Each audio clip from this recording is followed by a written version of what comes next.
Assalamualaikum warahmatullahi wabarakatuh. Bismillahirrahmanirrahim. Halaman 25. Bismillahirrahmanirrahim. Babu ihramin nufasai. Bab ihramnya perempuan yang nifas, perempuan yang baru melahirkan. Wastihbabi tisaliha, dan disenanginya mandinya perempuan nifas, artinya disunahkannya mandinya perempuan yang nifas, lil ikhram, untuk ikhram, untuk melafatkan niat ikhram. Wakaza, dan seperti ini juga sopo al-haidhu, perempuan yang haid. Bab ini menjelaskan ikhramnya perempuan yang melahirkan. Perempuan yang melahirkan dan disunahkannya mandi junub bagi perempuan yang melahirkan untuk ikhram. Dan seperti ini juga dilakukan oleh perempuan yang haid. Jadi sebelum memakai baju ikhram dan melafatkan niat ikhramnya, maka perempuan yang baru melahirkan itu disunahkan mandi junub terlebih dahulu. Setelah itu, langsung setelah pakai baju ikhram, perempuan itu cukup melafatkan niat untuk ikhramnya. Tidak usah sholat, karena wanita yang nifas baru melahirkan, termasuk wanita yang haid, dilarang mengerjakan sholat. Jadi setelah mandi pakai baju ikhram, maka langsung cukup melafatkan niat ikhramnya. Ini jadi labbaik Allahumma bihajjin, kalau umrah ya bi umrotin. Ini hadasana, bercerita pada kami sapa Hannad ibnu Sari wa Zuhair ibnu Harbin wa Utsman ibnu Abi Syaibah, kulluhum, semuanya, semua rawi, an Abdah. Qala, berkata siapa Zuhair, jadi Imam Muslim ini memiliki 3 guru, Hannad, Zuhair, dan Utsman. Ketiga-tiganya ini mangkul dari Abdah. Untuk gurunya yang bernama Zuhair, beliau berkata, haddasana Abdah ibnu Sulaiman. Jadi perawinya dilengkapi. Bercerita pada kami sapa Abdah ibnu Sulaiman an Ubaidillah ibnu Umar an Abdurrahman bin Qasim an Abih an Aisyah radhiyallahu anha. Qalat, berkata siapa Aisyah, nafisat, melahirkan sopo Asma bintu Umais, Asma bin Umais, bi Muhammad bin Abi Bakar, melahirkan anak yang bernama Muhammad bin Abi Bakar.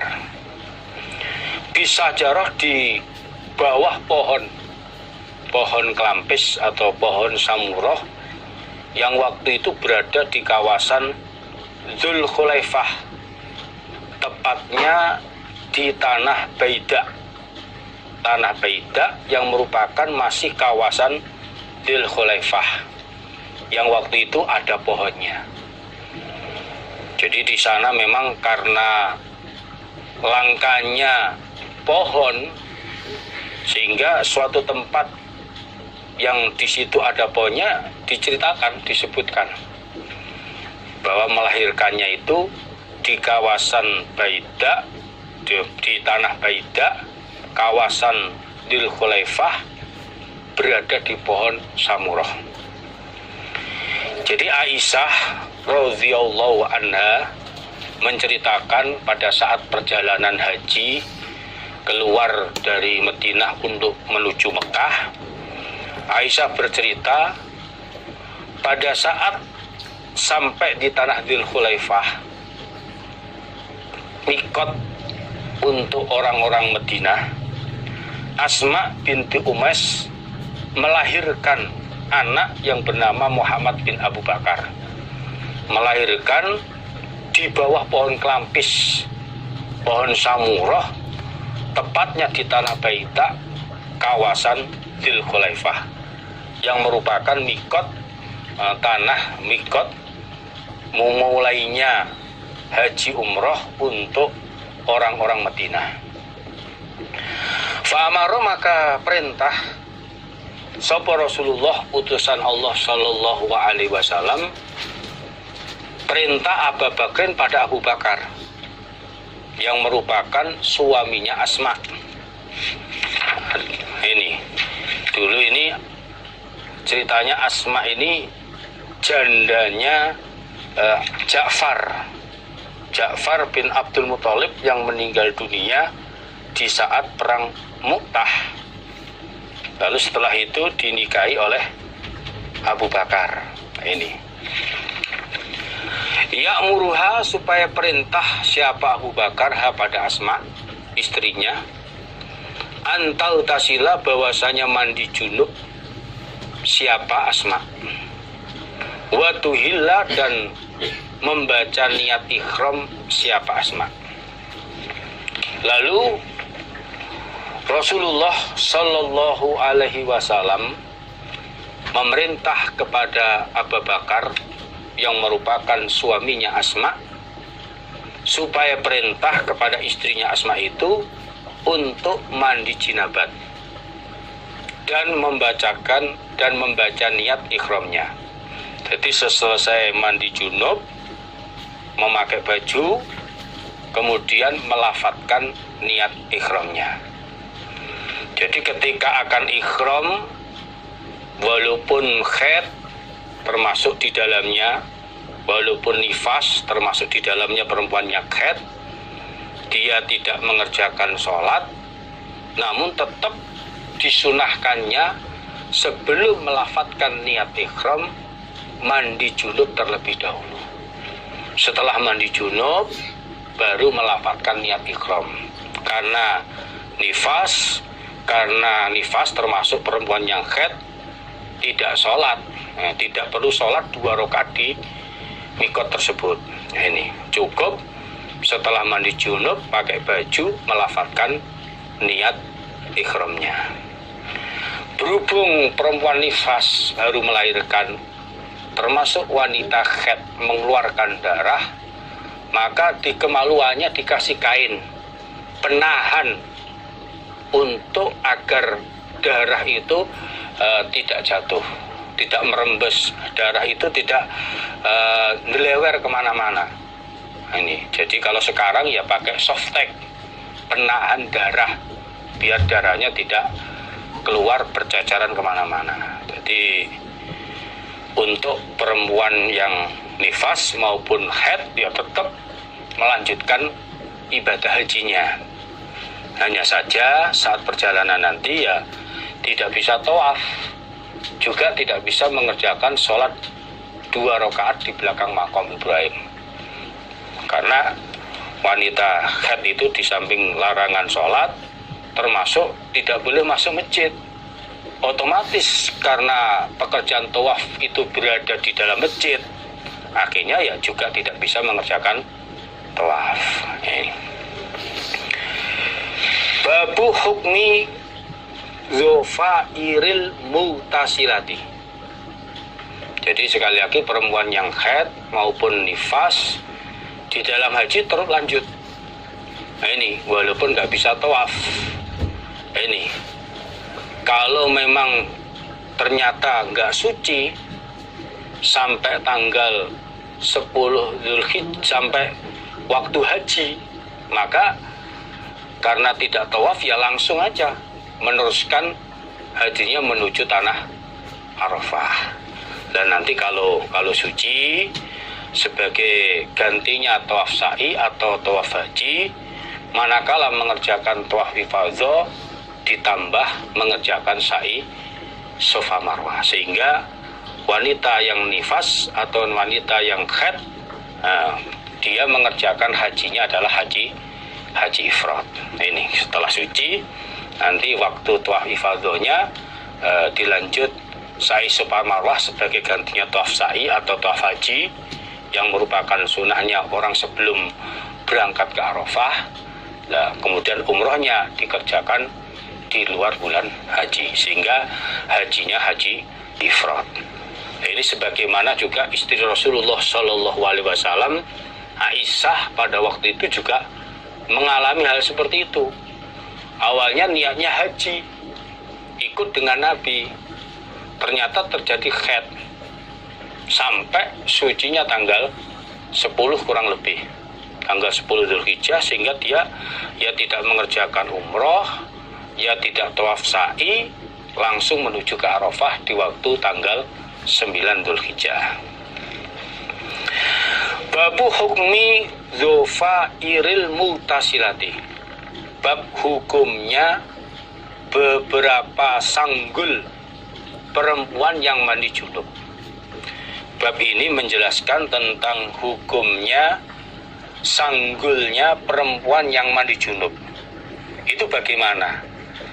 Ketika sudah niat ihram, sudah melafadzkan niat ihram, dalam perjalanan kemudian kok mandi junub, ini bagaimana hukumnya? Apakah sanggulnya, gelungannya, rambut itu dilepas atau dibiarkan begitu saja tetap dalam keadaan masih disanggul? Ini hukumnya bagaimana? Dilepas apa tidak? Nah, ini setelah melafadzkan ikhramnya, niat ikhramnya dalam perjalanan. Hadatsana Abu Bakar bin Abi Saibah wa Amr an-Naqid wa Ishaq ibn Ibrahim wa Banu Abi Umar, kulluhum semuanya an ibni Uyainah. Qala berkata siapa Ishaq, Akhbarona Sufyan an Ayyub bin Musa an Sa'id bin Abi Sa'id al-Maqburi an Abdillah ibni Rafiq maula Ummi Salamah, mantan budaknya Ummi Salamah. An Ummi Salamah, dari Ummi Salamah istri Rasulullah Shallallahu Alaihi Wasallam. Qalat berkata siapa Ummi Salamah, Qultu berkata aku ya Rasulullah, wahai utusan Allah, ini sesungguhnya aku iku imra'atun, seorang perempuan, asuddu mengikat aku zofro roksi pada sanggul rambutku, gelungan rambutku. Fa'ang kuzuhu, maka adakah melepas aku pada ikatan sanggul tersebut, liguslil janabati, untuk mandi junub, di waktu mandi junub. Jadi Ummi Salamah istri Rasulullah Shallallahu Alaihi Wasallam itu bertanya kepada Nabi, wahai Rasulullah, saya ini seorang perempuan yang mengikat sanggul rambutku. Berarti Ummi Salamah ini rambutnya panjang, sehingga rambutnya itu disanggul, digelung. Nah, ini saya ikat rambut saya ini karena panjangnya rambut. Maka pada saat saya mandi junub, apakah boleh aku melepaskan sanggul rambutku itu? Ini apa perlu ketika saya mandi junub melepaskan sanggul rambutku itu? Ini ya dalam keadaan biasa, apalagi dalam keadaan ikhram, apa boleh ini? Qala bersabda siapa Nabi, la, tidak perlu, nggak usah kamu lepas sanggulmu. Innama yakfiki, sesungguhnya mencukupi kepada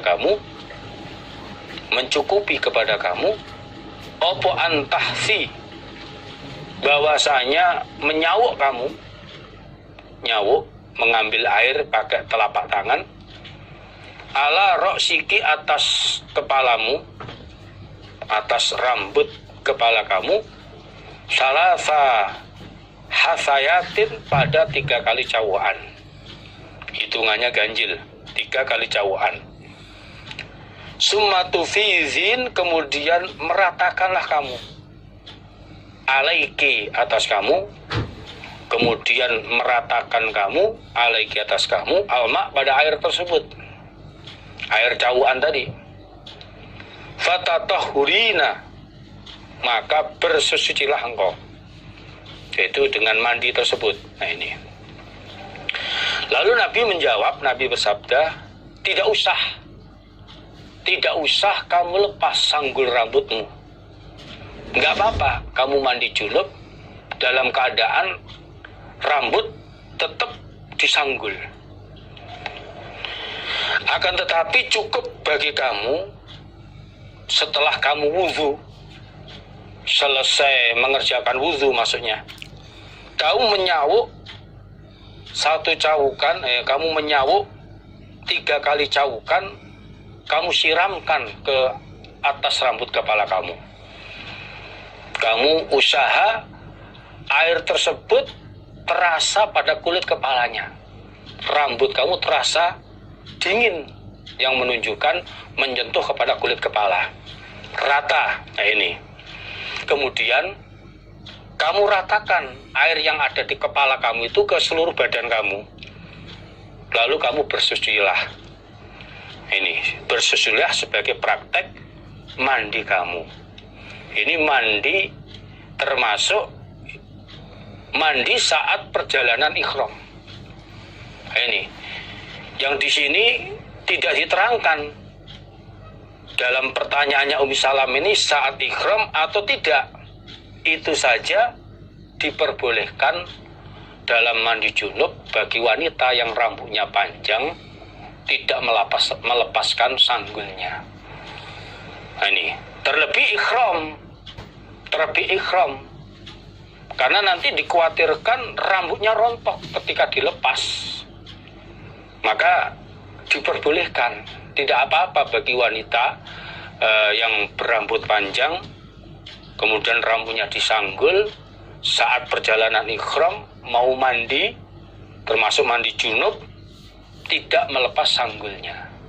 Yang penting dalam praktek setelah wudhu, ya, ngambil air 3 cawukan, dibasahi kepalanya ini, rambut kepala sampai terasa dingin kulit kepalanya, terus diratakan. Setelah itu air itu diratakan ke seluruh badan, kamu bersuci. Ini praktek saat mandi. Ini termasuk saat perjalanan ikhram. Ini butuh mandi biar tidak rontok rambutnya, maka tidak usah melepas sanggul rambutnya. Berarti menurut hadis ini, wanita yang ikhram ketika dalam perjalanan mandi itu hukumnya diperbolehkan tidak melepas rambutnya, tidak melepas sanggul rambutnya. Jadi yang penting rambutnya bisa basah sampai ke kulit kepala. Ini. Dan tujuannya biar rambutnya tidak rontok, karena nanti kalau rontok ya kena dam nantinya. Ya ini. Apa-apa, layal basu, tidak boleh memakai sopo al-mukhrimu, orang yang ikhram, minasyab, dari beberapa pakaian. Jadi bab ini menjelaskan pakaian apa saja yang tidak boleh dipakai oleh orang yang ikhram. Orang yang ikhram haji maupun umroh, pakaian apa saja yang nggak boleh dipakai. Ini untuk orang laki-laki. Nah ini, apa yang nggak boleh.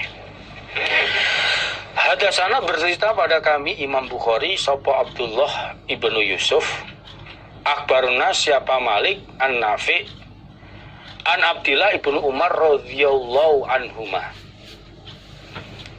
anna rajulan, sesungguhnya orang laki-laki, Iku qala berkata siapa rajul, artinya bertanya siapa rajul. Ya Rasulullah, wahai utusan Allah, ma apakah yalbasu boleh memakai sopo al-muhrimu orang yang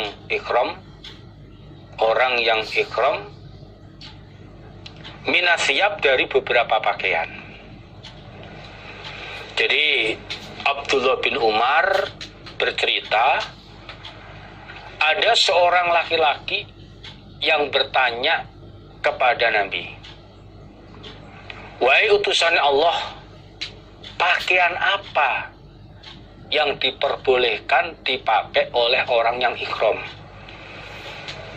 Orang yang niat ikhram, baik itu haji maupun umroh, itu pakaian apa saja yang bisa dipakai dalam perjalanan ikhram hajinya maupun umrohnya itu?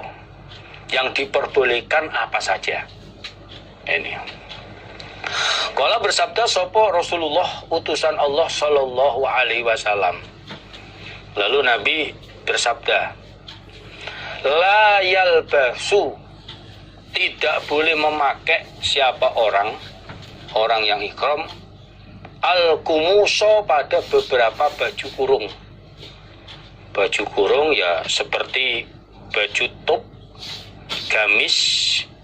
Kalau kumus itu kayak baju terusan dari atas ke bawah. Tapi maksudnya dari baju ini, maksudnya ini ya tidak sekedar baju kurung saja, termasuk baju kemeja, kaos, pokoknya segala jenis baju yang berjahit. Yang berjahit ini tidak boleh dipakai bagi orang yang ikhram. Wala, dan tidak boleh memakai al-amaimah, beberapa serban. Ini maksudnya serban ini penutup kepala. Penutup kepala nggak boleh dipakai. Nah, ini apa saja yang menutupi kepala, yang nempel di kepala, apa itu kopiah, kupluk, termasuk serban yang menutup kepala itu tidak boleh. Tapi kalau nggak nempel di kepala, misalnya karena kondisi panas, seperti pakai payung, ini tidak apa-apa karena tidak nempel di kepala. Wala, dan tidak boleh as-sarawilat, beberapa celana, baik itu celana panjang, celana pendek, maupun celana dalam, itu nggak boleh dipakai. Ini.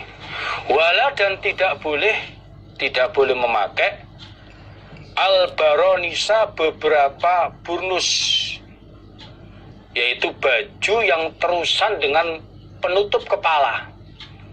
Baju satu paket sak gandeng dengan tutup kepala. Ini jumper. Nah, sekarang ini biasanya jaket sak penutup kepalanya. Ini. Wala, dan tidak boleh memakai al-khifafa pada muzah. Muzah ini sepatu yang terbuat dari kulit, muzah. Ila, kecuali ahadun, seseorang, artinya kecuali diperbolehkan ahadun, seseorang, la yajidu, yang tidak menjumpai siapa orang nak laini pada dua sandal. Fal yalbas, maka supaya memakai siapa ahad, supaya ini artinya amar ibahah, dipersilahkan memakai siapa ahad khufayata ini pada dua muzah itu. Namun wal yaqta'uma, dan supaya memotong siapa ahad huma pada keduanya muzah, asfala, lebih bawah, minal ka'baini, dari dua mata kaki, dipotong lebih bawah daripada dua mata kaki. Nah, ini. Wala talbasu, dan tidak boleh memakai kalian berarti di sini laki-laki perempuan. Laki-laki perempuan. Minasiyab dari beberapa pakaian, syai'an sesuatu, masatlu yang mengenai hu pada pakaian tersebut, apa za'faronu minyak za'far, minyak wangi maksudnya, awarsun atau minyak wars. Maksudnya ini segala macam minyak wangi. Ini ada merangkan wars, ini adalah minyak wangi yang ada di negara Yaman. Ini minyak wangi. Yang jelas segala yang berbau wangi, yang berbau semerbak. Lalu Rasulullah Shallallahu Alaihi Wasallam beliau menjawab pada pertanyaan rajul tersebut. Orang yang ikhram itu tidak boleh memakai baju kurung, misalnya baju tup kayak daster terusan. Tapi maksudnya ini segala macam baju untuk orang laki-laki, segala macam baju, apa itu kemeja, apa itu kaos, atau apa saja yang berjahit nggak boleh. Ini nggak boleh dipakai. Lah, kalau itu nggak boleh, yang dipakai apa? Ya pakaian yang terusan tanpa berjahit. Ini dalam pakaian yang dipakai oleh orang ikhram. Nah ini. Adapun sunnahnya di dalam hadis yaitu berwarna putih. Karena Nabi Muhammad Sallallahu Alaihi Wasallam beliau bersabda bahwa min khairi thiyabikum al-bayad falyalbisha ahya'ukum wa kaffinu mautakum. Ini di dalam hadis sebelumnya, insyaallah Kitabul Janaiz juga sudah diterangkan. Jadi sebaik-baiknya pakaian yang kalian pakai itu berwarna putih. Maka pakailah pakaian yang berwarna putih itu untuk orang hidup kalian, dan bungkuslah dengan warna pakaian yang putih pada orang yang mati kalian. Artinya apa? Pakaian terusan warnanya putih, itu sunnahnya di dalam pakaian untuk orang yang ikhram.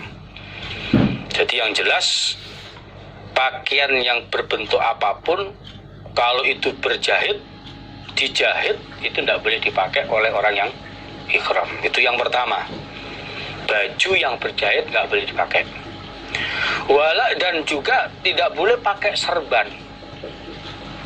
Nah, itu penutup kepala. Pakaian atau segala macam apapun yang nempel di kepala. Ini yang kedua. Jadi tidak boleh pakai sesuatu yang lengket, yang nempel di kepala. Ini termasuk serban, termasuk ya kopiah, topi yang nempel di kepala nggak boleh. Itu. Sedangkan kalau tidak nempel di kepala, misalnya payung, karena kondisi panas, itu tidak apa-apa, karena tidak nempel di kepala. Kemudian yang ketiga, tidak boleh pakai celana, segala macam celana. Ini baik itu celana panjang, celana pendek, dan celana dalam. Ini tidak boleh dipakai untuk orang laki-laki, nggak boleh dipakai. Dan juga yang keempat, tidak boleh pakai baju burnus.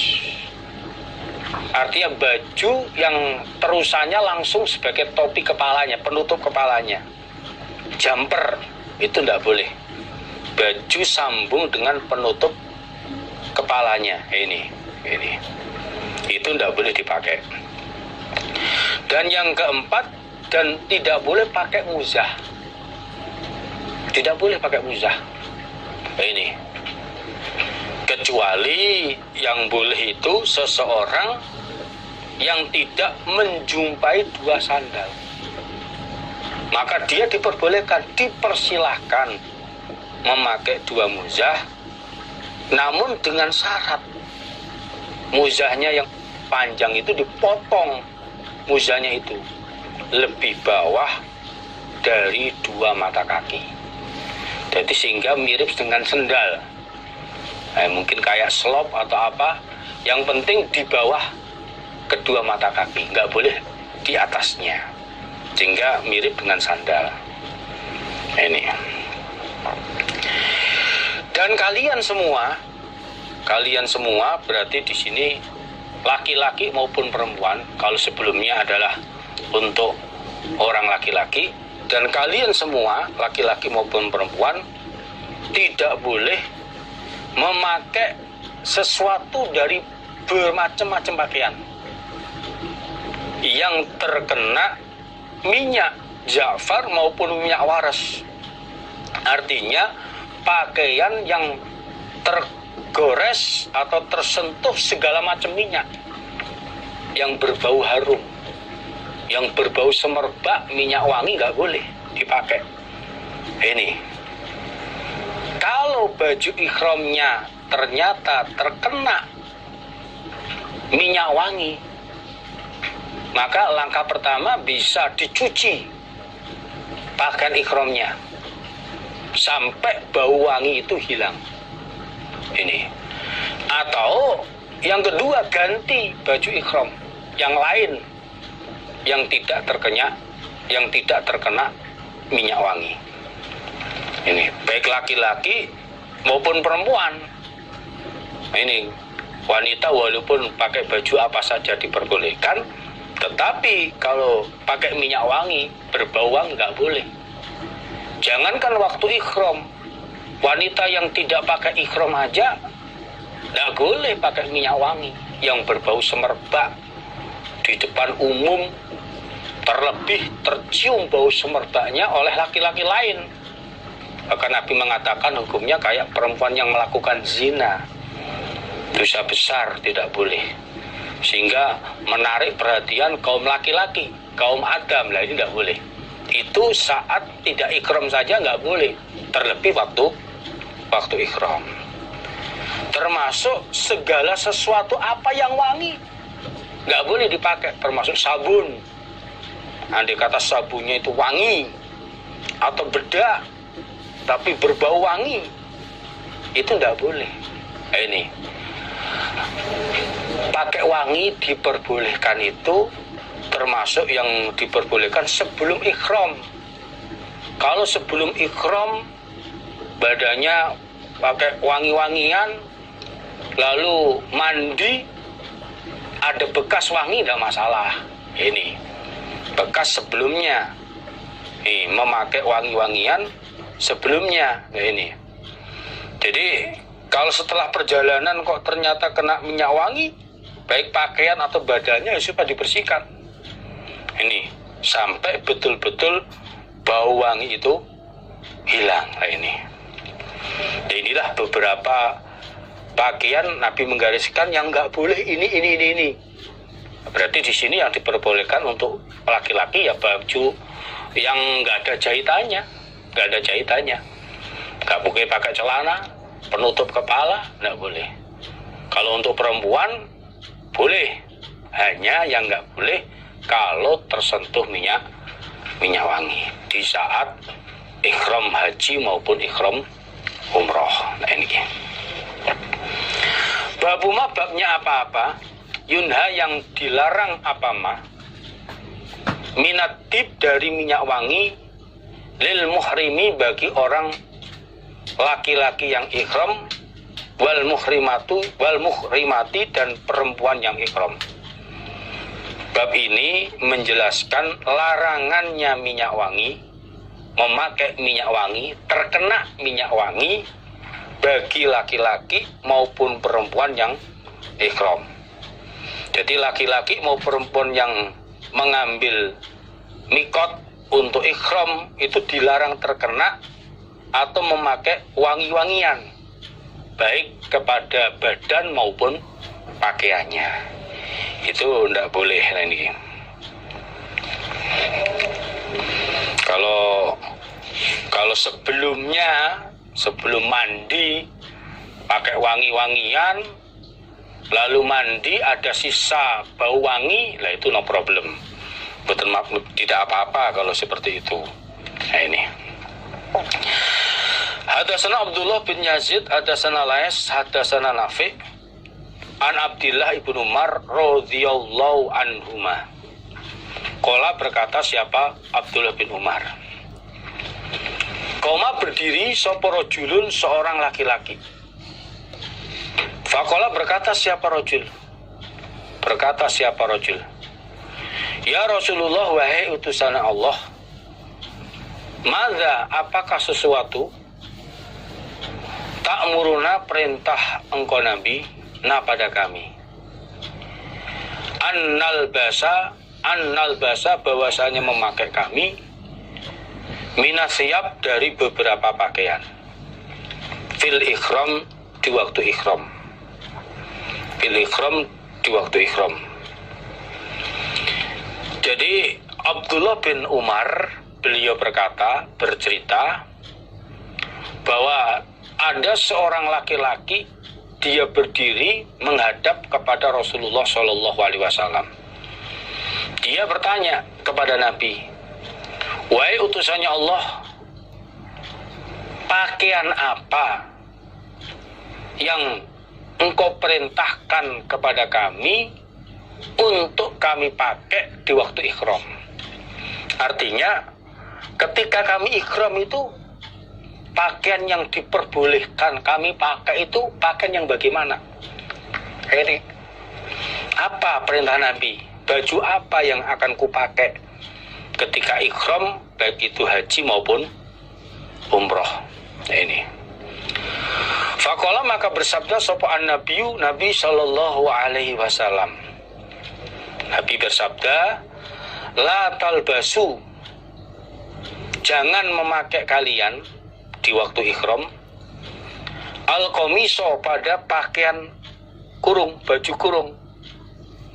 Ini kayak daster, jadi baju sampai ke bawah.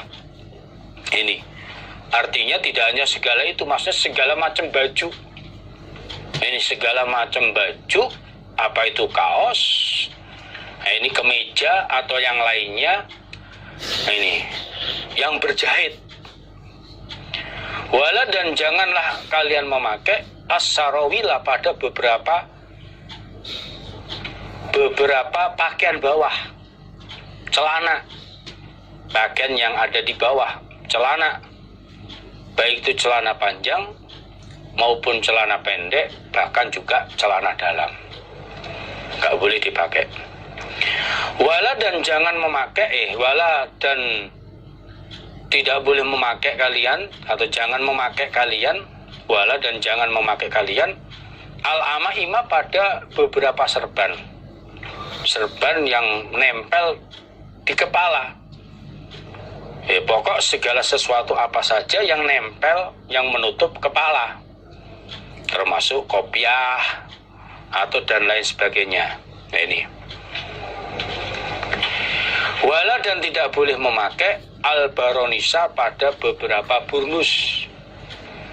Ini baju terusan sekalian topinya, jumper, itu juga jangan kalian pakai.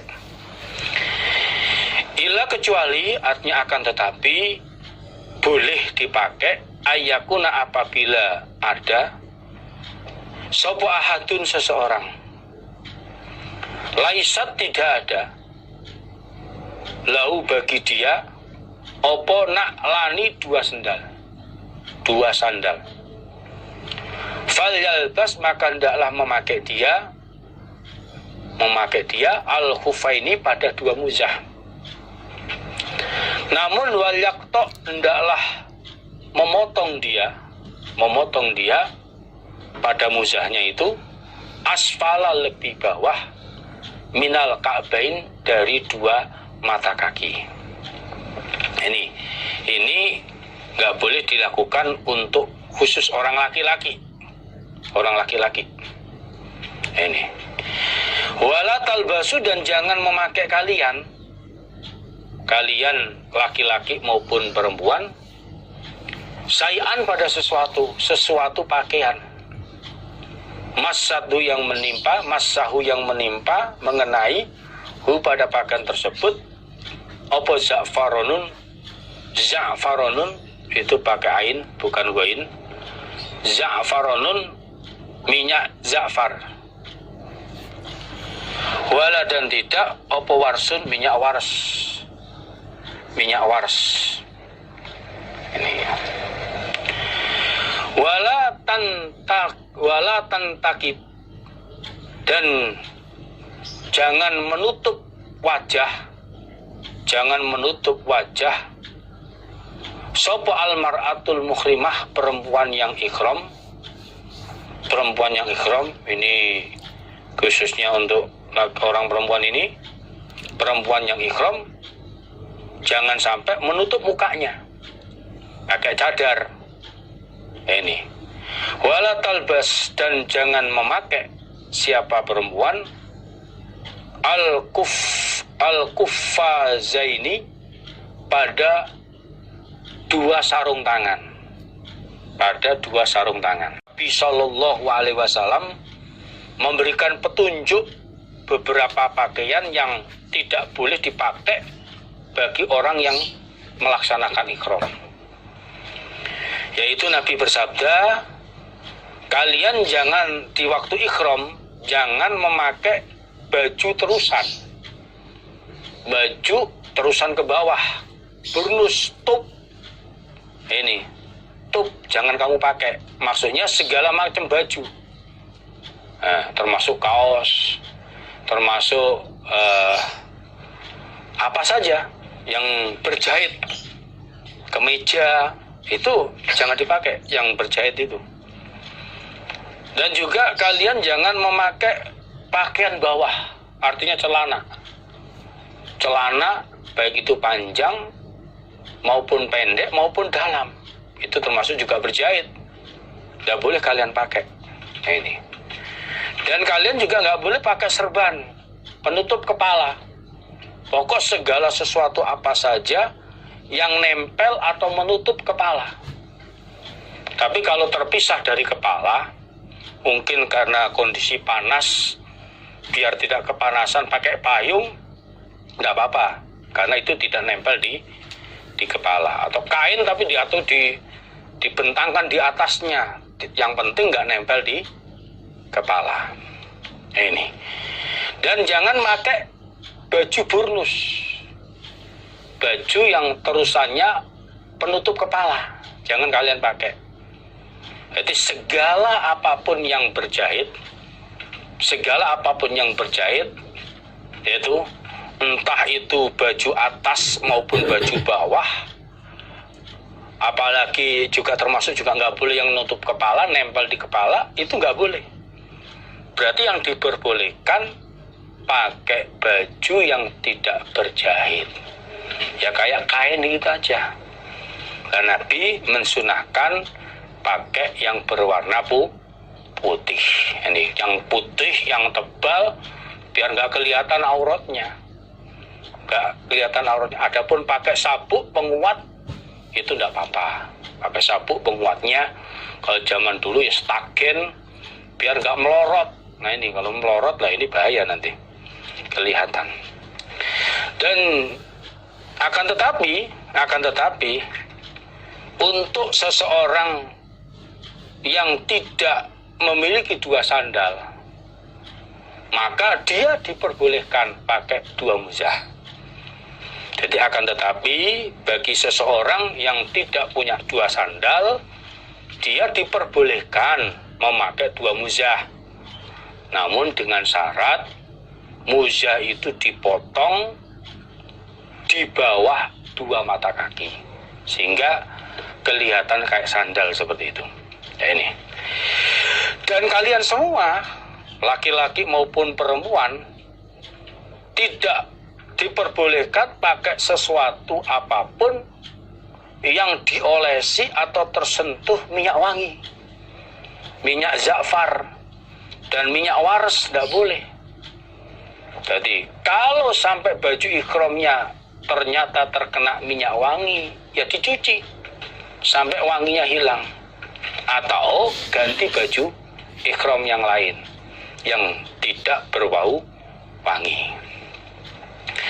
Dan bagi perempuan yang ikhram, saat ikhram ini tidak boleh menutup mukanya pakai cadar, menutup mukanya Itu tidak boleh. Nah, ini. Dan juga wanita itu tidak boleh memakai sarung tangan. Tidak boleh pakai sarung tangan. Nah ini. Yang nggak boleh sarung tangan. Di sini untuk kaos kaki tidak diterangkan. Ya, kalau memang kondisi dingin, nah ini. Kalau kaos kaki, no problem. Nah ini. Yang nggak boleh adalah tidak boleh pakai sarung tangan. Sarung tangan. Nah ini. Jadi sarung tangan itu menutupi jari-jari dan telapak tangannya. Nah, ini nggak boleh dipakai itu. Ini. Inilah beberapa pakaian yang tidak boleh atau dilarang bagi orang yang mengerjakan ihram. Nah ini.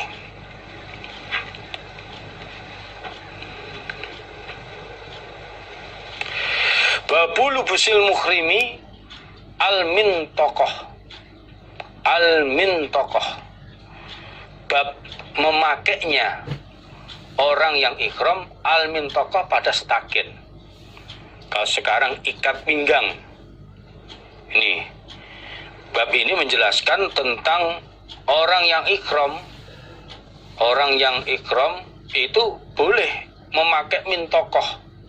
Stakin. Kalau sekarang sabuk. Stakin itu centing, sabuk, memakai sabuk ini biar pakaian yang tidak berjahit ini kayak kain itu dipakai biar nggak lepas, itu boleh pakai sabuk, pakai mintokoh. Nah ini pakai centing sebagai sabuk. Ini hadasani berceritani padaku sopo Yahya, padaku akunya juga muridnya Yahya, juga namanya Yahya, yang menghimpun hadisnya Mu'atta. An Malikin dari Imam Malik, Imam Mu'atta. An Nafi dari Nafi. Ana Abdullah bin Umar, sesungguhnya Abdullah bin Umar. Iku karena ada dia. Ona iku yakrohu benci dia. Lu besal min tokoh.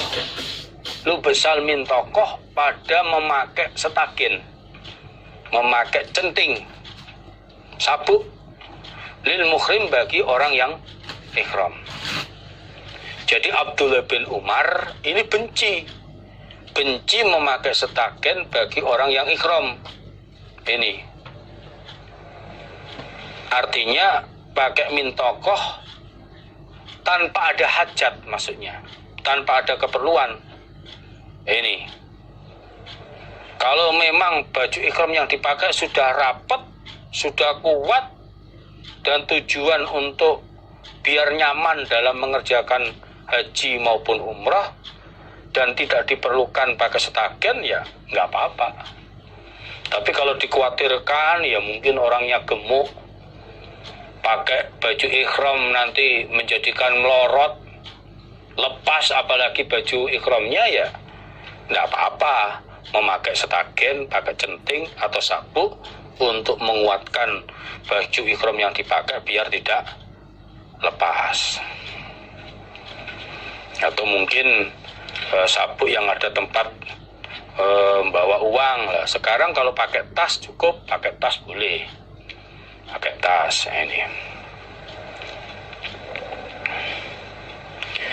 adapun untuk pakaian ihram tadi yang di atas, bagi perempuan itu bebas, orang perempuan bebas pakai apa saja boleh. Ini di dalam sebuah hadis juga diterangkan bahwa an Aisyah qalat Aisyah al muhrimatu talbathu minas siyab ma sya'at illa thauban masau wars au za'far. Jadi wanita yang ihram itu dalam memakai pakaian apa saja yang dikehendaki tidak apa-apa. Yang penting yang nggak boleh pakaian yang tersentuh minyak wangi, minyak waras atau za'far. Ini. Dan ada ta'adubnya, wala tatabarraq. Jangan memakai perhiasan atau bersolek. Wong niat ibadah, niat haji, niat umroh kok malah mejeng itu ya nggak pas. Ini wala talas sama, dan juga tidak boleh menutup muka dengan kain, atau watas dulu, atau menurunkan pakaiannya, akhirnya ala wajih atas wajahnya insaat. Nah, ini beberapa penjelasan di dalam hadis. Wanita itu untuk masalah pakaian kayak apapun diperbolehkan. Ini diperbolehkan, hanya saja tidak pakai yang baju pakaian yang ada atau terkena minyak wangi. Wahadasani, dan bercerita siapa Yahya ni padaku, penyusun hadis ini juga bernama Yahya. An Malikin, dari Imam Malik, Imam Muwatta, an Yahya bin Sa'id annahu sami'a Sa'id ibn Musayyab, sesungguhnya dia Yahya bin Sa'id ikut sami'a mendengar Sa'id ibn Musayyab pada Sa'id bin Musayyab. Yaqulu, berkata siapa Sa'id bin Musayyab, fil min tokoh, di dalam setakin, centing atau sabuk, yalbasuha, memakai pada min tokoh, sopo al muhrimu, orang yang ikhram, tahta thiyabihi, di bawah pakaiannya, ditutup di bawah pakaiannya, seperti orang pakai sarungan itu. Anahu, sesungguhnya kelakuan, la ba'sa, tidak bahaya, kata Said, tidak bahaya, bidzalika, dengan demikian itu min tokoh, dengan demikian itu stagen, iza ja'ala, ketika menjadikan siapa muhrim, orang yang ikhram, toro faiha, pada dua ujungnya min tokoh, jami'an, semuanya, suyuron, beberapa tali, ikatan, kedua ujung diikatkan, ujung satu dengan ujung yang lain menjadi sabuk, menjadi pengikat. Nah ini, ya gitu, mengikat siapa orang yang ikhram, ba'dhuha, pada sebagian min tokoh, sebagian setagen atau centing, ila ba'din, pada sebagian. Jadi Yahya bin Sa'id mendengar penjelasan keterangan dari Sa'id bin Musayyab. Beliau menjelaskan tentang orang yang ikhram memakai setagen. Jadi beliau menjelaskan tentang orang yang ikhram memakai setagen, memakai centing di bawah pakaiannya. Ini di bawah pakaiannya. Sa'id bin Musayyab menjelaskan perbuatan yang seperti itu bagi orang yang ikhram memakai centing setagen itu tidak masalah, tidak bahaya, tidak apa-apa, boleh-boleh saja. Ini kalau orang tersebut menjadikan kedua ujung dari setagen tersebut dikumpulkan jadi satu, menjadi sabuk, menjadi tali pengikat. Orang yang ikhram mengikatkan sebagian setagen, sebagian centing kepada sebagiannya. Ini karena panjang sehingga jadi pengikat. Ini tidak apa-apa. Ini tidak apa-apa. Jadi yang nggak boleh itu diubet-ubetkan itu. Diubet-ubet nih. Kalau diubet-ubetkan seperti wanita pakai centing tanpa diikat, itu yang nggak boleh. Tapi kalau sebagai pengikat kayak sabuk seperti itu, nggak apa-apa. Nggak apa-apa, diikat seperti itu. Kalau berkata siapa Malik, Imam Malik, wa hadza, adapun ini penjelasan dari Sa'id bin Musayyab tentang masalah memakai centing sebagai penguat sarung, kok sarung sebagai penguat baju ikhram yang dipakai biar tidak lepas. Iku ahabbuma, lebih disenanginya apa-apa, sami'tu yang telah mendengar aku, ilayya kepadaku. Fi dzalika, di dalam demikian itu, cara di dalam memakai setagen atau centing. Imam Malik, Imam Muwatta mengatakan bahwa penjelasan hadis yang disampaikan oleh Sa'id bin Musayyab tentang masalah centing, ini yang paling aku senangi. Penjelasan yang aku dengar, ya ini yang paling saya senangi. Ini diperbolehkan pakai centing, setagen untuk sabuk, diikat pinggangnya. Ini kalau dulu ya ikat pinggangnya ini. Ini yang paling saya pilih untuk menguatkan pakaian ihram agar tidak lepas.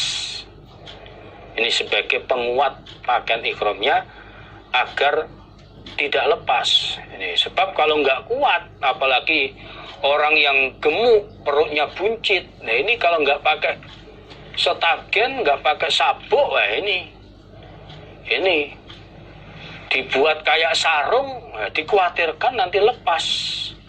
Ini kalau lepas ya kemaluannya nanti kelihatan, karena nggak boleh pakai apa saja yang berjahit. Nah, ini yang saya senangi. Berarti berdasarkan penjelasan seperti ini, berarti pakai setagen, pakai sabuk bagi orang yang ihram itu diperbolehkan, nggak apa-apa, biar baju ihramnya kuat. Ini untuk orang laki-laki. Ini kalau wanita itu ya nggak perlu seperti itu. Nah, tadi sudah dijelaskan dalam hadis, yaitu itu tadi rawahu Baihaqi.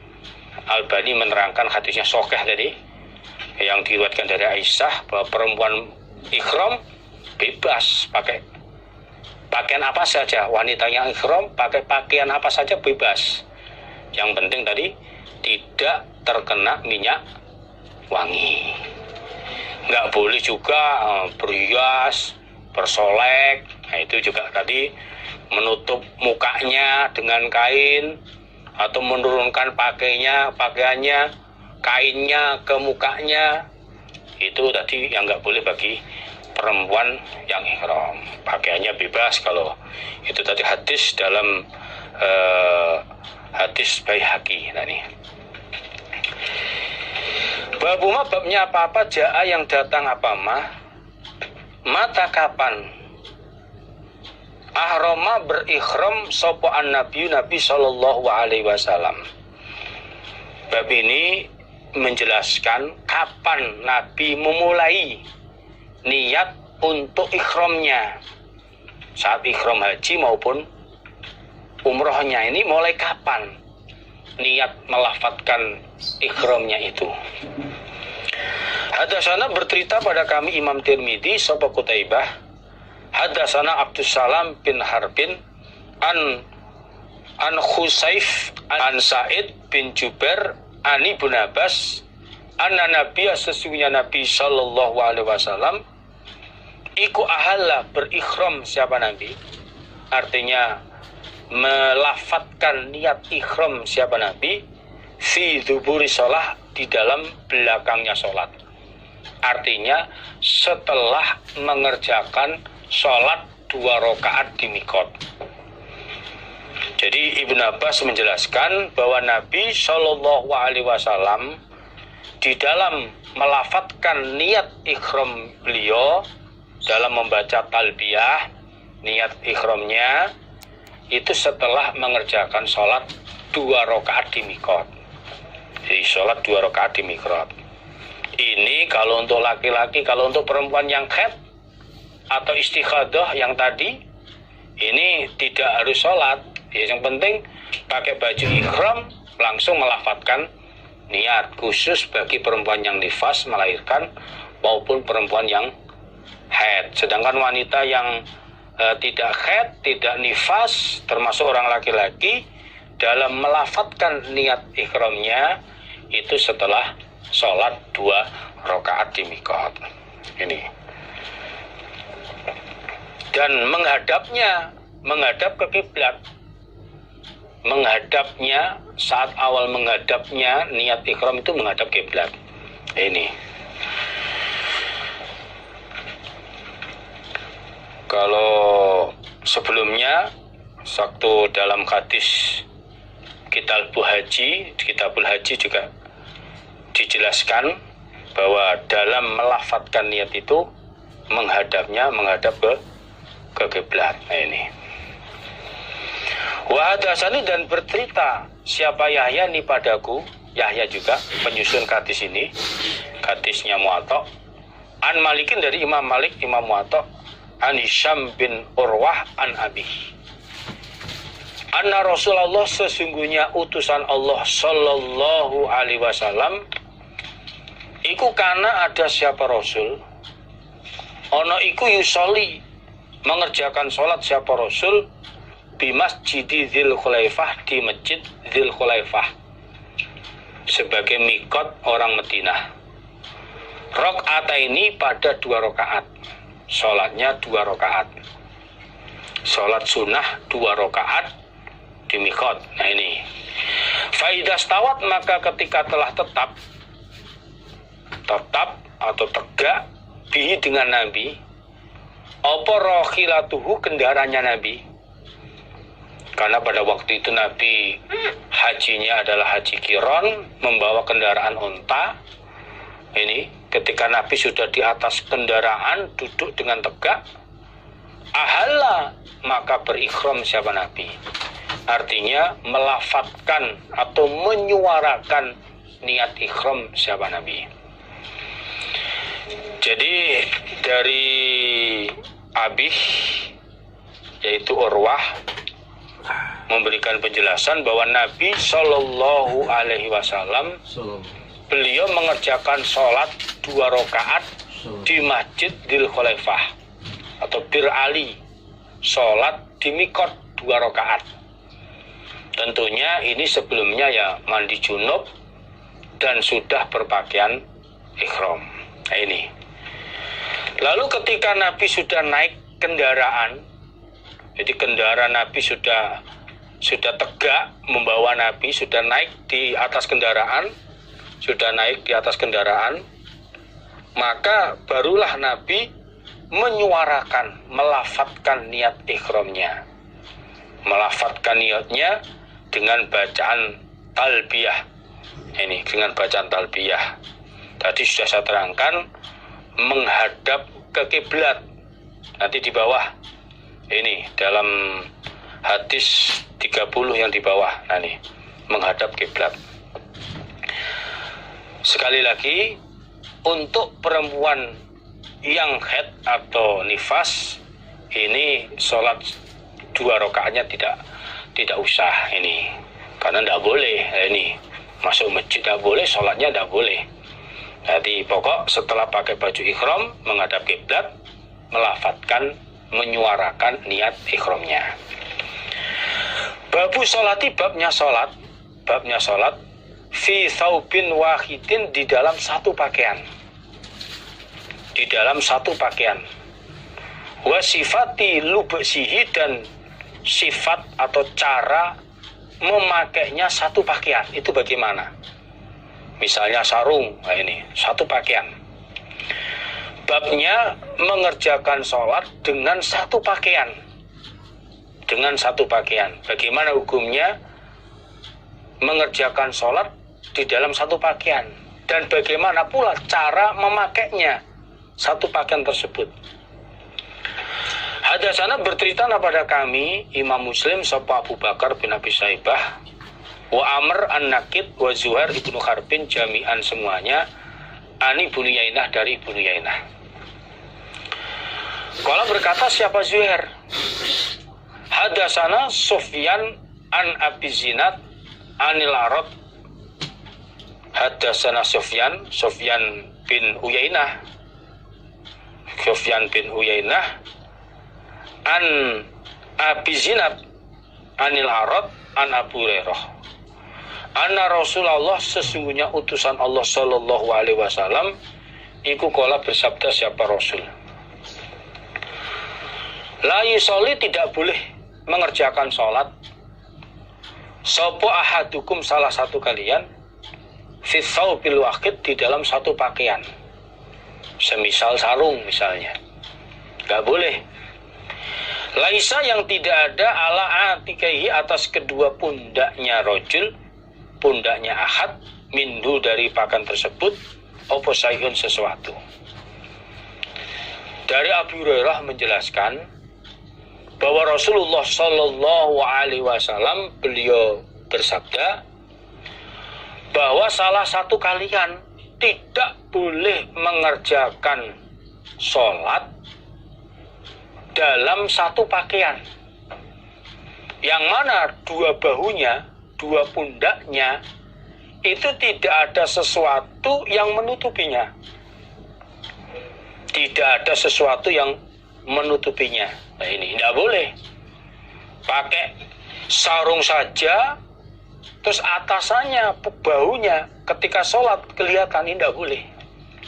Nah, ini kalau memang sarung saja ya, kalau sekiranya sarungnya lebar ya, ini seperti prakteknya sahabat Jabir ya, kedua bahunya ini harus ditutup, disilangkan. Sampai dulu itu ditambah pengikat di lehernya itu untuk menutupi kedua bahunya. Nah, apa hubungannya dengan hadis ini tentang orang yang ikhram? Hubungannya, orang yang sedang ikhram memakai baju terusan ini dengan dua kain atas dan bawah, khusus ketika sholat ini bahunya, kedua pundaknya ini harus ditata supaya ditutup ketika waktu sholat. Misalnya sholat 2 rakaat di waktu mikot, atau nanti sholat 2 rakaat di belakang makom Ibrahim. Ini waktu sholat ya, bahunya, kedua bahunya harus ditutup. Jadi baju ikhram yang bagian atas ini langsung dirubah posisinya untuk menutup, kayak selimut ditutupkan ini untuk menutup kedua bahunya. Hubungannya di situ. Nah, di sini untuk umum, pokok sholat itu ketika pakai baju nggak boleh kedua bahunya kelihatan, harus ditutup. Nah, ini hubungannya dengan orang yang ikhram, mana saat sholat 2 rakaat di mikot, termasuk sholat 2 rakaat di makom Ibrahim dan lain sebagainya, ini supaya kedua bahunya ditutupi. Ini babul ihlali, babnya ihlal, babnya menyuarakan atau membacakan ikhram, menyuarakan niat ikhram, mustaqbil kiblat, dengan orang yang menghadap kiblat. Bab ini menjelaskan saat menyuarakan niat ikhram, saat berikhram ini dengan keadaan menghadap kiblat, dengan keadaan menghadap kiblat. Waqala, berkata siapa Abu Ma'marin, hadasana, bercerita kepada kami sapa Abdul Waris, hadasana Ayyub an-Nafi. Qala, berkata siapa Nafi, karena ada siapa Ibnu Umar. Nafi ini merupakan mantan budaknya Ibnu Umar. Ini tahu apa yang pekerjaan yang dilakukan oleh Ibnu Umar. Karena ada siapa Ibnu Umar radhiyallahu anhuma, iku ida sholla, lamnya itu ada fatkahnya, barangkali fatkahnya tidak ada. Iza sholla, ketika mengerjakan sholat siapa Ibnu Umar, bil ghadati, pada sholat subuh, di Dzul Khulaifah, di tanah Dzul Khulaifah yang merupakan mikot orang Madinah. Amaro, maka perintah siapa Ibnu Umar, perintah biro khilatihi, pada kendaraannya Ibnu Umar. Farukhilat, maka dipersiapkan apa kendaraan,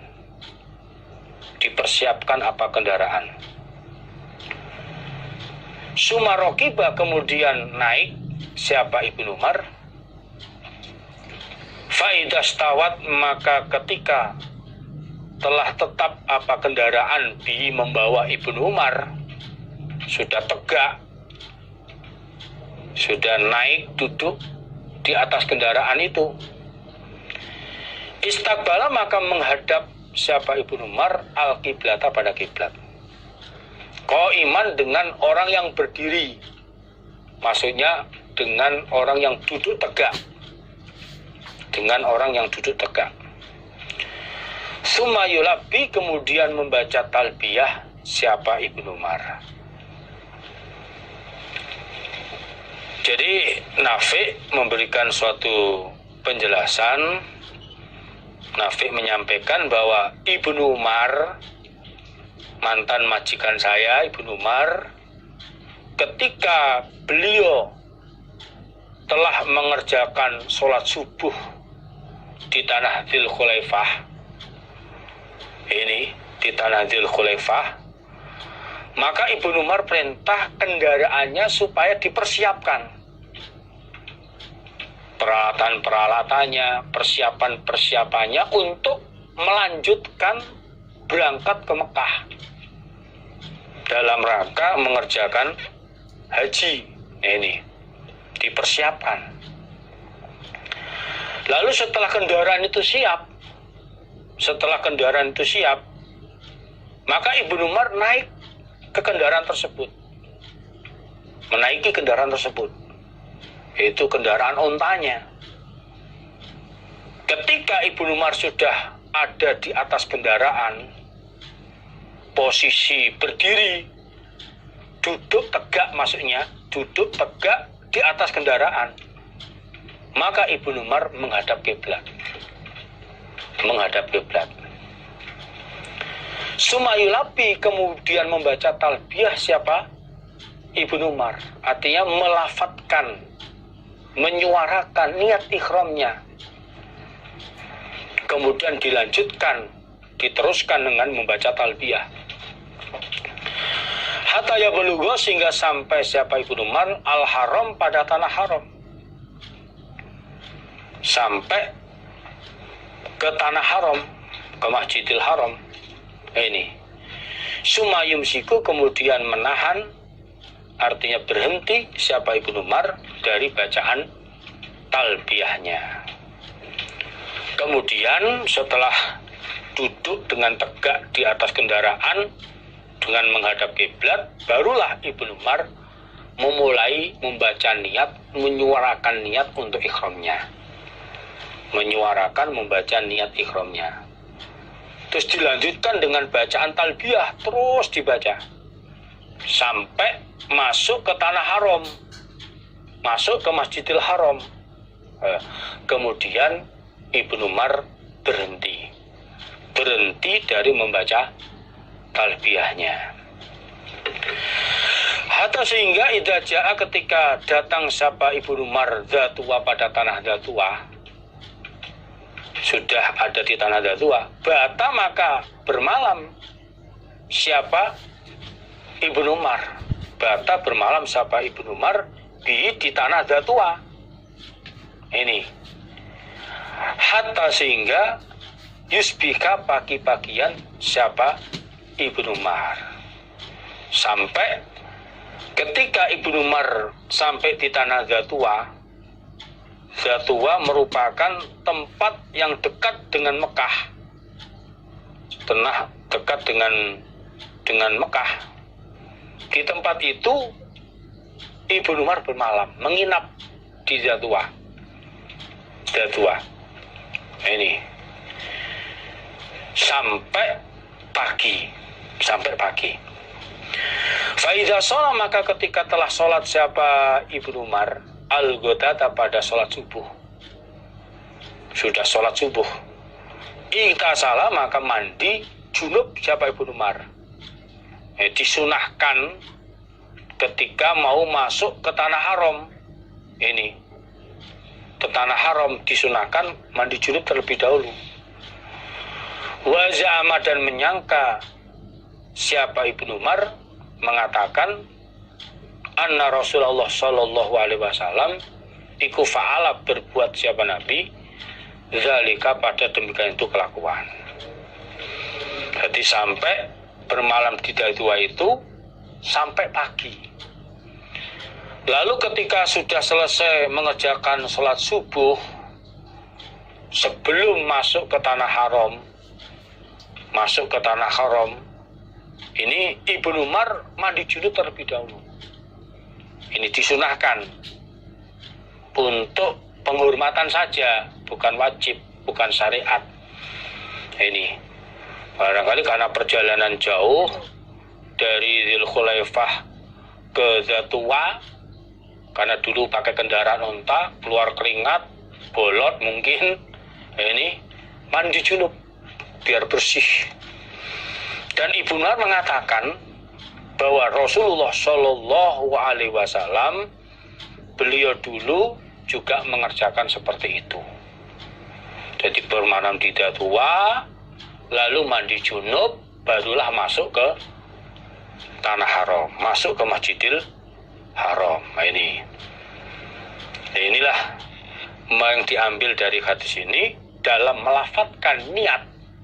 Dalam melafatkan niat ikhram itu menghadap kiblat. Kalau dengan mengendarai kendaraan, ya duduk di atas kendaraan dengan tegak menghadap kiblat, melafatkan niat ikhramnya. Haji termasuk juga umroh sama. Haji termasuk umroh juga sama. Labbaik Allahumma bihajjin. Ini kalau haji, atau kalau umroh labbaik Allahumma bi umratin. Ini niat baru membaca talbiyah sampai ke tanah haram, berhenti. Kalau ini bermalam di Datua, tapi bermalam di Datua itu bukan merupakan rangkaian rukun ibadah haji, enggak. Nah, ini dulu ini dipraktekkan ya, kalau umpama bisa seperti Nabi, termasuk mampir di Mina sebelumnya ke Mekah, lah itu sunahnya, tapi bukan rangkaian. Nah, kalau sekarang kan kendaraannya bis, ber-AC, waktu jangkanya lebih cepat. Nah, ini ya langsung bisa. Nah, ini langsung masuk ke tanah haram, mengerjakan rangkaian-rangkaian ibadah haji atau umroh. Babuma ja'a, babuma babnya apa-apa.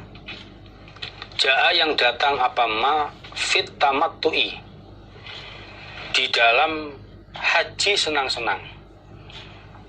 Maknanya fit tamattu di dalam senang-senang. Maksudnya haji tamattu. Haji tamattu dikatakan senang-senang karena setelah mengerjakan umroh di dalam bulan haji, sebelum mengerjakan ibadah haji, setelah mengerjakan umroh di bulan haji Lukar, sebelum berangkat ibadah haji, berangkat ke Arafah, bagi yang membawa istri diperbolehkan menjima istrinya setelah lukar dari umrohnya. Wal ikron, dan menggandeng haji kiron, jadi menggandeng umroh dan tawaf haji atau tawaf sa'inya, itu jadi satu pekerjaan. Jadi untuk pekerjaan umroh juga untuk tawaf sa'i atau tawaf haji sebelum berangkat ke Arafah. Jadi satu paket. Sehingga setelah mengerjakan sa'i Safa Marwah tidak lukar. Tidak lukar, tetap pakai baju ihram menunggu tanggal 9 Dzulhijjah untuk berangkat ke tanah Arafah. Namanya haji kiron, dengan membawa damnya yaitu seekor onta. Kalau tamattu, damnya adalah 1 ekor kambing. Wal ifrad, dan memisahkan, maknanya memisahkan haji ifrad. Ini bil haji dengan haji. Jadi memisahkan, menyendirikan pekerjaan hajinya. Artinya mengerjakan umroh di luar bulan haji. Ini praktek biasanya itu setelah bulan haji, tepatnya tanggal 13 atau tanggal 14. Tergantung nafarnya, nafar awal apa nafar akhir. Nah, ini Hadasana bercerita pada kami Imam Bukhari sapa Abdullah ibnu Yusuf akhbarona Malik an Abil Aswad yaitu nama aslinya Muhammad bin Abdurrahman bin Naufal an Urwah ibnu Zubair an Aisyah radhiyallahu anha annaha sesungguhnya Aisyah iku qolat berkata siapa Aisyah kharajna keluar kami ma'a Rasulillah bersama utusan Allah sallallahu alaihi wasallam, yaitu keluar dari Madinah menuju Mekah amma hajatil wada pada tahun haji wada, haji pamitan, haji yang terakhir dikerjakan Nabi pada tahun 10 Hijriah. Ya pertama ya terakhir haji yang dikerjakan Nabi. Dikatakan wada, setelah itu Nabi tidak mengerjakan haji lagi. Meninggal dunia pada masuk tahun 11-nya, tahun 11 Hijriahnya. Nah ini. Famina maka sebagian dari kami yang waktu itu mengerjakan ibadah haji. Man ada orang ahala yang berikhram siapa orang menyuarakan niat ikhramnya bi umratin dengan umrah saja. Ini dengan niat umrah saja, habis itu lukar, berarti haji tamattu, mengerjakan umrah di dalam bulan haji lalu lukar. Ini wamina dan sebagian dari kami man orang ahala yang ikhram siapa orang bihajjatin dengan haji wa umrotin dan umroh. Ini sebagian dari kami ada orang yang berikhram, meniatkan, melafadzkan ikhramnya dengan haji dan umroh satu gandeng, satu paket, yaitu haji kiron. Artinya setelah mengerjakan umroh di bulan haji, orang ini tidak lukar. Nah, ini langsung menuju Arafah ketika tanggal 9 Dzulhijjah. Ini satu paket, sehingga tawaf sa'i atau tawaf haji yang harusnya dilakukan oleh orang yang haji sebelum berangkat ke Arafah itu tidak dikerjakan oleh orang yang haji kiron karena sudah digandeng satu paket dengan umrohnya. Jadi ya untuk umroh juga untuk tawaf sa'i atau tawaf haji, tinggal menunggu tanggal 9 berangkat ke Arafah, yaitu haji kiron. Wamina dan sebagian dari kami man ada orang ahala yang berikhram siapa orang bil haji dengan haji saja, haji ifrad, tidak mengerjakan umrah di bulan haji. Nah, ini ikut haji langsung berangkat ke tawaf sa'i atau tawaf umrah lalu berangkat ke Arafah. Ini karena ini tidak membawa onta, ya seakan-akan mirip dengan haji kiron. Umrahnya ini di luar bulan haji. Ini enggak ada damnya untuk haji ifrad. Jadi ikhram untuk haji saja. Aisyah istri Rasulullah Shallallahu Alaihi Wasallam beliau bercerita, kami para sahabat keluar dari kota Madinah bersama Rasulullah Shallallahu Alaihi Wasallam pada tahun haji wada, tahun 10 Hijriah. Semua sahabat ini usaha untuk ikut haji bersama Nabi. Awal-awalnya waktu berangkat pokoknya ikut haji bersama Nabi. Belum ada itu haji ifrad, kiron, tamattu, pokok berangkat ikut Nabi, melakukan haji sebagaimana Nabi. Nah, pada waktu yang ikut Nabi orang kaya raya yang bawa unta, ada yang nggak bawa apa-apa, pokok berangkat gitu aja, nggak bawa kendaraan unta. Nah ini pada saat itu Aisyah menjelaskan pada waktu itu sebagian dari kami ada orang yang ikhramnya dengan umroh. Ini meniatkan ikhramnya dengan umroh, artinya haji tamattu. Yang awalnya ikut haji bersama Nabi, berhubung tidak membawa onta, yang harusnya mereka ikut dengan Nabi karena nggak bawa onta, akhirnya setelah sa'i Safa Marwah mereka lukar, sehingga dikatakan mengerjakan umroh di dalam bulan haji terus lukar. Nah, ini haji tamattu akhirnya. Sebagian kami ada orang yang mengerjakan haji tamattu, dan sebagian lagi ada orang yang ikhramnya ikhram haji dan umroh satu paket, satu gandeng. Itu Nabi sendiri dan orang-orang kaya raya yang bawa unta, ya habis umroh di bulan haji nggak lukar, tanggal 9 lanjut ke Arafah mengerjakan haji, yaitu haji qiron. Dan sebagian dari kami juga ada orang yang ikhram dengan haji saja, tidak umroh, haji saja, diniatkan haji saja, nggak ada damnya untuk haji ifrad, nggak ada damnya kalau haji qiron onta, kalau haji tamattu seekor kambing. Nah ini Aisyah waktu itu ikut dengan Nabi dalam cerita hadis yang lain, niatnya ikut Nabi.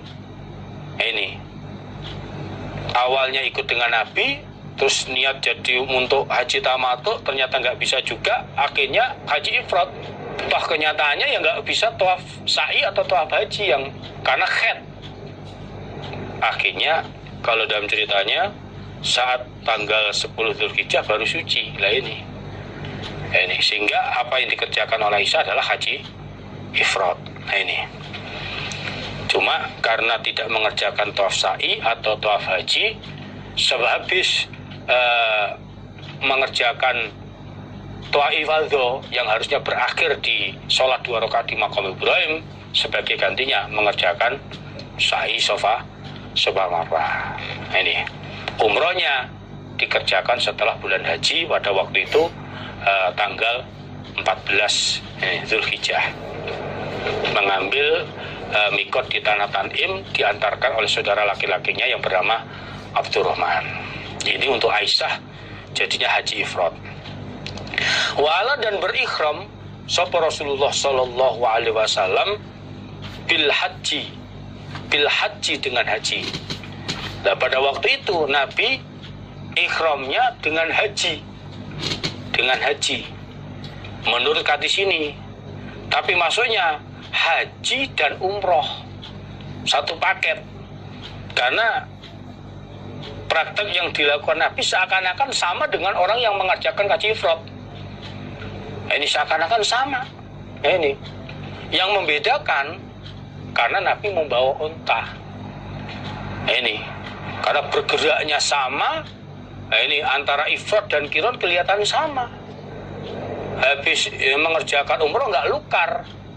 Cuma bedanya kalau haji qiron umrohnya juga untuk tawaf sa'i, sedangkan untuk orang yang haji ifrad umrohnya ini bukan umroh tapi tawaf sa'i atau tawaf haji, langsung berangkat ke Arafah ketika tanggal 9 Dzulhijjah. Kalau Nabi membawa unta sehingga satu gandengan.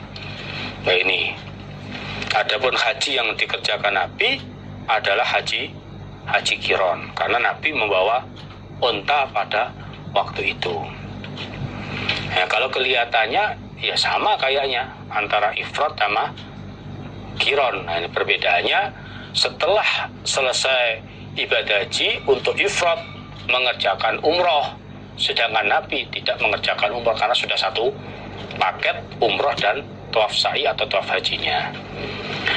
Fa'amaman maka adapun orang ahala yang ikram siapa orang bil haji dengan haji ifrad, au jamaah atau mengumpulkan siapa orang al hajja wal umroh pada haji dan umroh jadi satu, lam yahillu maka tidak lukar mereka, hatta kana sehingga ada opo yaumun nahr harinya menyembelih. Jadi adapun orang yang ikhram dengan haji saja niatnya haji ifrad, atau mengumpulkan haji dan umroh jadi satu, maka mereka tidak lukar sampai hari menyembelih tanggal 10 Zulhijjah, yaitu setelah melempar jumroh Aqobah untuk haji ifrad dan haji qiran. Nah, haji tamattu sebenarnya juga sama, lukar. Hanya saja mereka sebelum ke Arafah, sebelumnya waktu umroh di bulan haji, mereka sudah lukar. Lukarnya 2 kali. Lukar pertama karena umroh di dalam bulan haji, lalu dilanjut mengerjakan ibadah haji, tawaf sa'i dulu atau tawaf haji dulu sebelum ke Arafah. Sehingga lukarnya juga bareng-bareng dengan orang yang mengerjakan haji ifrad maupun haji qiran tanggal 10 Zulhijjah. Karena berarti lukarnya orang haji tamattu 2 kali. Pertama umroh di bulan haji lukar, kemudian ketika waktunya masuk pekerjaan haji tanggal 9 Zulhijjah mengerjakan tawaf sa'i atau tawaf haji terlebih dahulu sebelum berangkat ke Arafah, sehingga lukarnya sama-sama dengan orang yang haji ifrad maupun haji qiran, yaitu setelah melempar jumroh Aqobah. Nah ini sampai hari menyembelih. Nah ini Hadatsana Qutaibah hadatsana Hammad ibnu Zaid an Humaid an Anas. Qala berkata siapa Anas? Sami itu mendengar aku an-Nabiya pada Nabi sallallahu alaihi wasallam yaqulu bersabda siapa Nabi dalam meniatkan lafaz ihramnya, labbaik bi umratin wa hajjatin. Labbaik dalam bi umratin dengan umrah, wa hajjatin dan haji. Nah ini.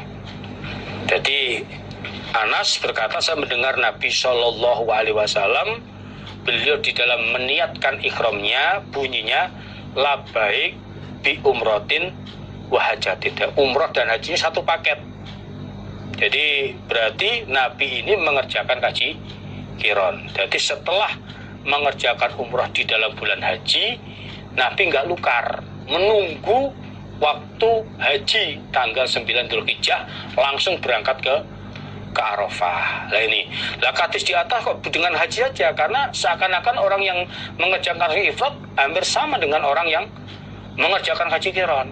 Nah ini juga sama, mengerjakan tawaf sa'i atau haji yang prakteknya seperti orang yang mengerjakan umrah tanpa lukar, langsung berangkat ke Arafah ketika tanggal 9. Nah, yang membedakan, nah ini kalau haji qiran bawa unta, nyembelihnya damnya unta. Lah haji ifrad nggak ada.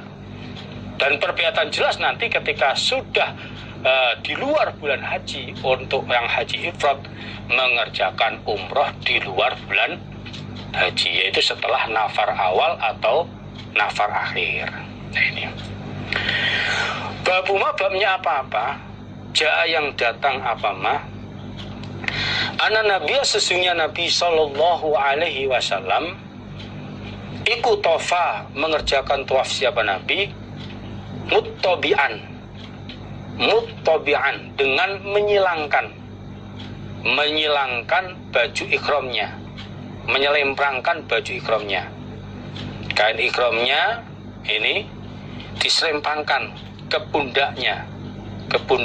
Nah ini, jadi bab ini menjelaskan bahwa Nabi Shallallahu Alaihi Wasallam ketika beliau mengerjakan tawaf, maka pakaian ihramnya ini disilangkan pada pundak yang sebelah kiri dan pundak sebelah kanan tampak.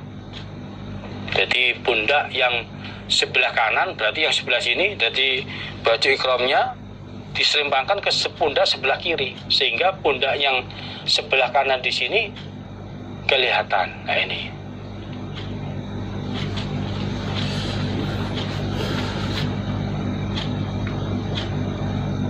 Di sini saya akan mempraktekkan cara memakai pakaian ihram untuk jamaah laki-laki. Pakaian ihram jamaah laki-laki terdiri dari 2 lembar kain. 1 lembar untuk menutup tubuh bagian bawah dan 1 lembar kain untuk menutup tubuh bagian atas. Adapun prakteknya,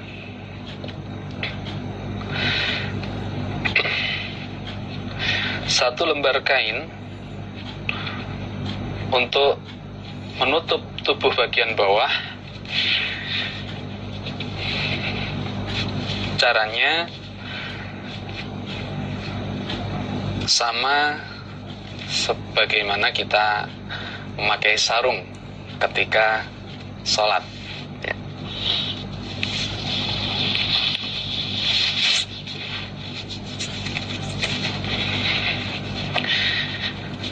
Dikencangkan dan untuk lebih kencangnya bisa ditambah dengan sabuk. Dan untuk kain ihram bagian atas,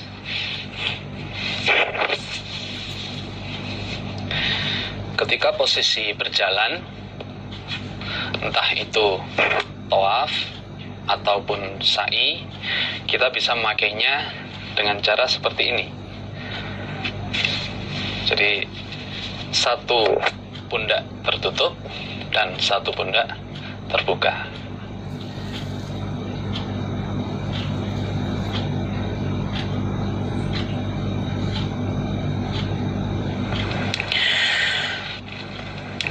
Hadatsana Mahmud ibnu Ghailan akhbarona Qabisah an Sufyan an ibnu Jurayb an Abdul Hamid an ibnu Abi Ya'la an Abi Annan Nabiyya, itu tulisannya anin Nabi, yang benar Annan Nabiyya, annya dicoret diganti anna, alif nun, alif fatkah, nunnya tasdid dan fatkah. An Nabiyya, ya-nya di fatkah. Annan Nabiyya, sesungguhnya Nabi sallallahu alaihi wasallam ikut tofa, mengerjakan tawaf siapa Nabi bil baiti di Baitullah, muttabi'an, dengan menyilangkan, menyemprangkan, menyilangkan pakaiannya. Ini menyilangkan pakaiannya, baju ihramnya pada pundak sebelah kiri dan pundak sebelah kanan tampak. Wali dan atas Nabi burdun, selimut. Waktu itu Nabi memakai selimut. Jadi pakaian segi empat yang tidak ada jahitannya. Ya, sekarang ya kain ihram itu. Kain ihram di selimut itu kan ya langsung ditutupkan begitu aja. Ini. Hadatsana bercerita pada kami Abu Dawud sapa Abu Salamah, nama julukannya, nama aslinya Musa. Hadatsana Hamad Hadatsana Hamad an Abdullah ibnu Abi Utsman ibnu Khusaim an Sa'id bin Jubair an Ibnu Abbas anna Rasulullah, sesungguhnya utusan Allah sallallahu alaihi wasallam, wa ashabuhu, dan para sahabatnya Nabi, mengerjakan umroh mereka minal Ji'ronati, dari tanah Ji'ronah, mengambil mikot di tanah Ji'ronah pada tahun 8 Hijriah bulan Dzulqa'dah, bulan Dzulqa'dah setelah Fathul Mekah. Ini setelah Fathul Mekah. Itu tepatnya sepulang dari perang Hunain melawan orang-orang Hawazin, yang pada ceritanya setelah mereka kalah, setelah itu menyatakan iman, dan mereka orang-orang Hawazin meminta kembali harta anak dan istrinya. Nah ini, terus Nabi waktu itu bertanya pada sahabatnya, ini bagaimana saudara kamu ini? Ini walaupun dulunya kafir, setelah Islam, masuk Islam, menjadi orang iman, bagaimana ini? Ya, apakah kalian mau mengembalikan harta benda anak istrinya orang-orang Hawazin itu? Ya, kami mau Nabi. Nah, mereka mau. Tapi Nabi untuk memastikan itu suruh musyawarah. Nah, ini para pasukan musyawarah sesuai dengan jajaran kepengurusannya. Nah, setelah itulah Nabi mengerjakan tawaf di tanah, mengambil mikot di tanah Ji'ronah, dekat dengan tanah Taif ini. Faromalu, maka ngincek mereka, lari-lari kecil mereka pada 3 putaran pertama saat tawaf bil baiti, di Baitullah. 3 putaran pertama di Baitullah ngincek, sisanya 4 putaran sisanya jalan biasa. Wajalu, dan menjadikan mereka ardiyatahum, pada selendang mereka, artinya pakaian yang bagian atas, tata abotihim, di bawah ketiak mereka, di bawah ketiak mereka yang sebelah kanan, Qadafuha, sungguh telah membuang mereka, menyampirkan mereka, menyilangkan mereka, pada selendang tersebut, pakaian yang dipakai bagian atas, ala awatikihim, atas pundak mereka, al yusra, yang sebelah kiri, dijatuhkan, diselempangkan ke pundak yang sebelah kiri. Ibnu Abbas menjelaskan bahwa Rasulullah Shallallahu Alaihi Wasallam bersama para sahabatnya mengerjakan umroh, mengambil mikot di tanah Ji'ronah pada tahun 8 Hijriah bulan Dzulqa'dah. Ini setelah Fathul Mekah dan setelah perang Hunain.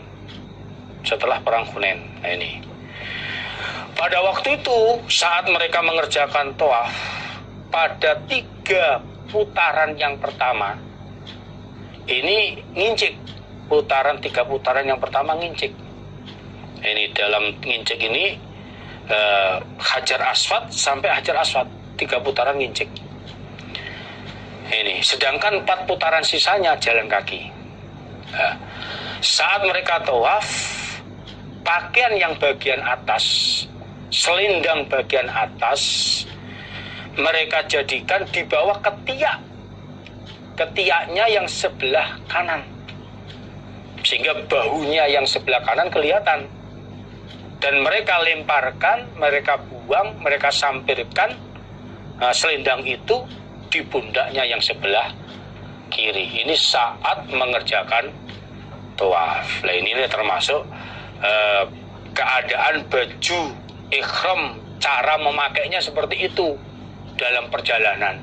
Berubahnya pakaian itu ketika mau mengerjakan sholat, karena kedua bahunya kanan kiri harus tertutup. Nah, ini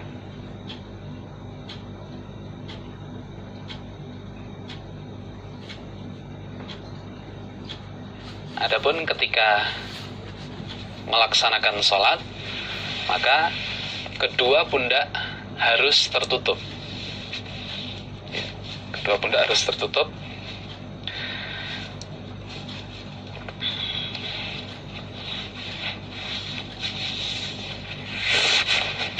Ya, praktiknya seperti ini, sehingga kita bisa sholat dengan tetap menjaga aurat.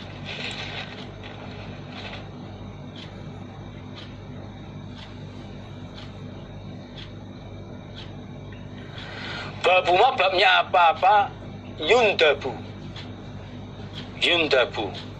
diperbolehkan atau dianjurkan apa ma lil muhrimi, bagi orang yang ihram.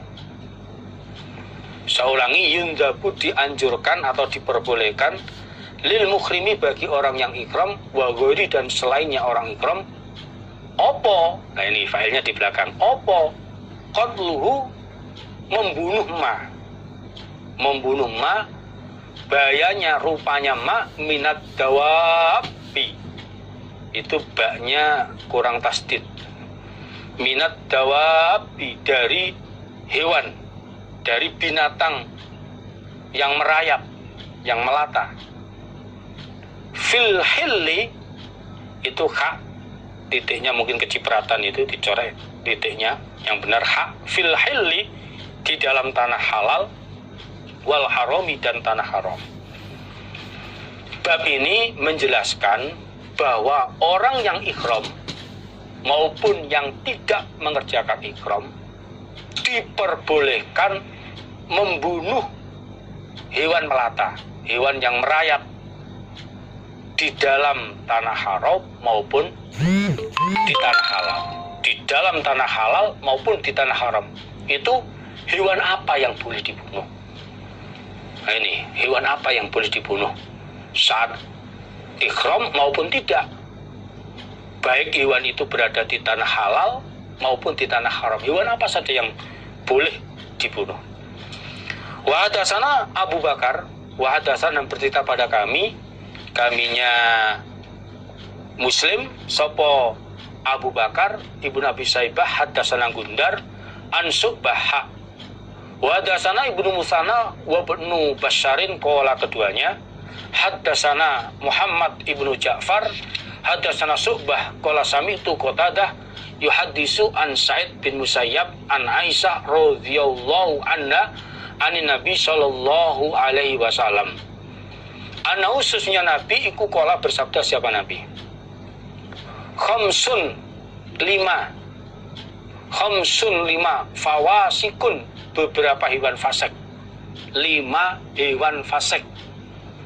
Dikatakan fasik karena hewan tersebut banyak mudorotnya, membahayakan, merusak yang lain. Yuk tauna diperbolehkan dibunuh apa 5 hewan tersebut fil hilli di dalam tanah halal wal haram dan tanah haram. Nabi bersabda bahwa ada 5 hewan fasik yang banyak mudorot bahayanya diperbolehkan, boleh dibunuh di tanah halal dan di tanah haram. Yaitu yang pertama rupane al-hayyatu ular. Yang kedua wal ghurab dan gagak. Al-abqa'u yang belang, belontang, punggung dan perutnya ada warna putihnya. Ini agak belang. Burung gagak yang di punggung dan perutnya ada bulu yang berwarna putih. Wal fa'ratu dan tikus. Tikus besar atau tikus kecil, pokoknya tikus. Wal kalbu dan anjing al-akur yang melukai, jahat. Ini. Dan yang kelima wal kudaya dan burung elang.